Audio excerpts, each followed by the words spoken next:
Good day everyone, it is Soul to fill you in on what is happening this week in the world of Warcraft. Just hours from the posting of this video, the launch of Burning Crusade Classic should be upon us, and with it, lag, and queue times, and maybe some random layering, and a lot of brave people riding their Viridian Phase Hunter mounts in PvP servers. I salute to you friends, and future casualties.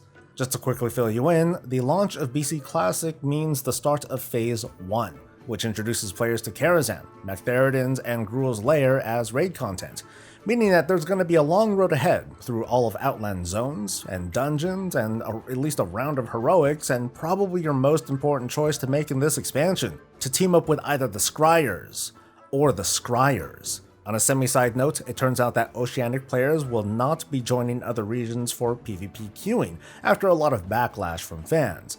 But as time goes by, the WoW team's going to revisit ways to ensure that everyone within a region can actually play together. I don't really have tips to offer except for this, to just try and not let the pressure of racing to endgame get to you. Early endgame demands a lot of dungeon running, and with Justice badges, people will be running dungeons on a pretty consistent basis from phase to phase. So good luck out there folks, and have a terrific time.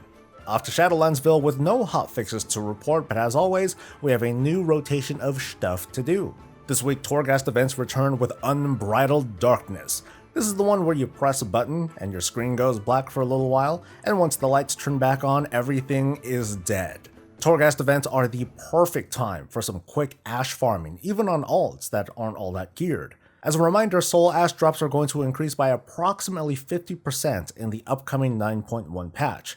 However, you'll also be able to trade soul ash to your alts, or from your alts. So if you got some free time this week, gather up some of that ash to pump into your favorite characters on day 1 of the patch later. After the patch, I predict that whenever these events pop up, there's going to be a ton of people running it for a chance to break into the Adamant Vaults, a bonus floor in Torghast that requires a flawless climb, which is much easier to accomplish during these events. The world boss this week is nom nom nom nom nom. Now is a great time to get your mage, hunter, and or druid out here to pick up legendary memories, to get some item level 200 conduits for your covenant ability, and of course, the precious anima. Arena skirmishes are the name of the game this week. If you got conquest gear to upgrade, this is a great time for some quick wins and, well, probably some quick losses too, to farm up some of that extra honor. And in Mythic Plus world, there's a stupid amount of valor that really shouldn't be something to stress over at this point, even if it might be around a month until 9.1 launches. This week's affixes are Tyrannical, Bolstering, and Storming, marking the end of your stretch of push weeks, at least sort of. Bolstering will make your trash encounters a little bit longer, with Storming spawning at your feet to annoy the crap out of you.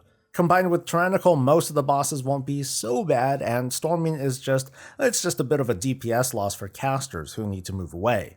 With the Classic BC launch this week, it's uncertain if there's going to be a 9.1 PTR build at the same time this week. My money is on the Mythic Plus affix finally being testable whenever that next build is made available. Stay tuned for that sort of coverage and more this week, so if you haven't already, subscribe to the channel to stay up to date and hit the like button, it always helps out. We'll see you later this week for the recap, but until then, stay safe, stay healthy, and stay breezy.